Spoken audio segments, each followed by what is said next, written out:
Hello दोस्तों। कैसे हो आप लोग? आई थिंक सब बढ़िया और मज़े में होंगे। चलिए आज सुनते हैं कहानी, मज़ेदार और प्रेरणादायक। सुनिए और मज़े लीजिए। और हाँ, चैनल में नए हैं तो सब्सक्राइब जरूर से कर लीजिएगा। मामा तुम रो क्यों रहे हो। पंचतंत्र की कहानी। किसी वन में एक विशाल सरोवर था। उसमें अनेक पानी के जीव रहते थे, पर ज्यादातर थीं मछलियां। पास ही पेड़ पर एक बगुला भी रहता था। बगुला मछलियों का शिकार किया करता था, पर अब वह बूढ़ा हो गया था, इसलिए पहले की तरह मछलियों का शिकार नहीं कर पाता था। एक दिन बगुला सरोवर के निकट आकर रोने लगा। उसे जोर जोर से रोते और आंसू बहाते देख मछलियां और केकड़े हैरान थे। अचानक एक केकड़े ने पास आकर कहा, अरे मामा, तुम रो क्यों रहे हो? क्या आज मछलियों का शिकार नहीं करोगे? इस पर बगुला ने कहा, नहीं भई, अब मुझे सद्बुद्धि आ गई है। मैंने मछलियों का शिकार करना बंद कर दिया है। मैं तो अब पत्ते और फल खाकर गुजारा कर रहा हूँ।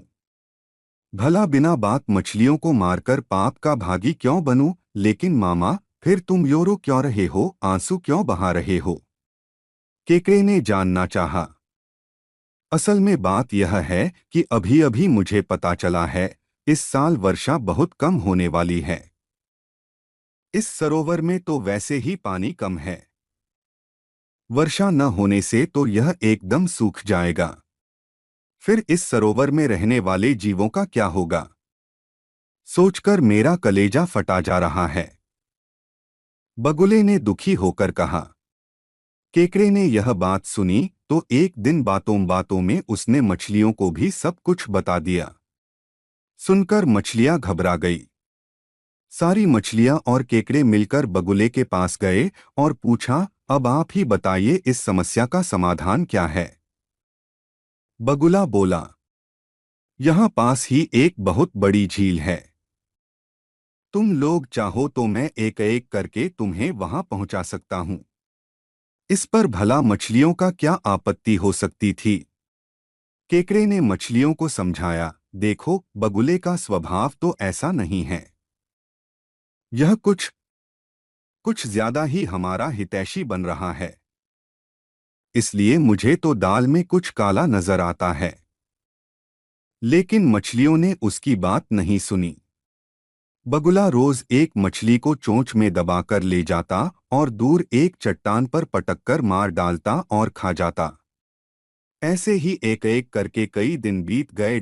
एक दिन केकड़े ने कहा, मामा, तुम एक एक कर इतनी मछलियों को वहां ले गए, पर मुझे तो ले नहीं गए। भला मुझे कब ले जाओगे? आखिर बात तो सबसे पहले तुम्हारी मुझसे ही हुई थी न। बगुले ने सोचा, अभी तक तो रोज मछलियों को खाता हूं, आज स्वाद बदलने के लिए केकड़े को खा लूंगा तो क्या बुरा है? उसने केकड़े से कहा, ठीक है, चलो मेरे साथ चलो। बगुले ने केकड़े को गर्दन पर बैठाया और चल पड़ा। जब वह उड़ता हुआ जंगल की ओर गया तो केकड़े को दूर एक चट्टान दिखाई पड़ी।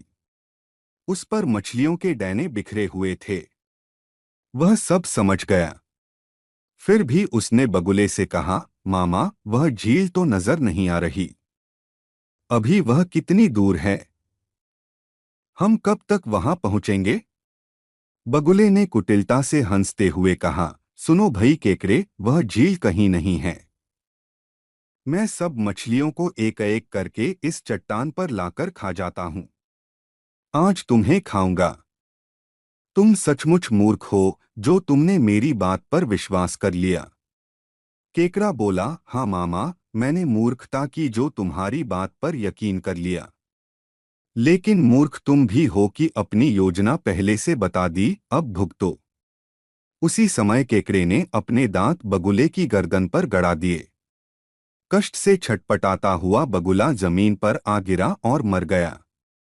पर केकड़ा तो उसकी गर्दन पर था, उसका कुछ नहीं बिगड़ा। उसी समय केकड़े ने दौड़कर उस सरोवर में रहने वाली मछलियों को पूरा किस्सा सुनाया। सबने केकड़े की बहादुरी की तारीफ की। आखिर अपनी समझदारी और बहादुरी। बहादुरी की तारीफ की। आखिर अपनी समझदारी और बहादुरी से उसने दुष्ट बगुले को छका दिया।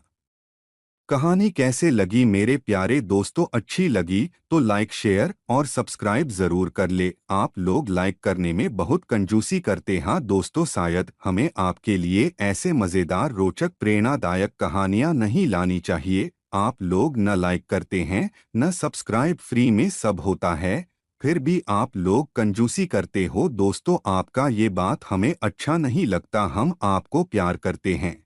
आप लोग भी अपना प्यार हमें दिखाए, लाइक शेयर और सब्सक्राइब जरूर कर ले।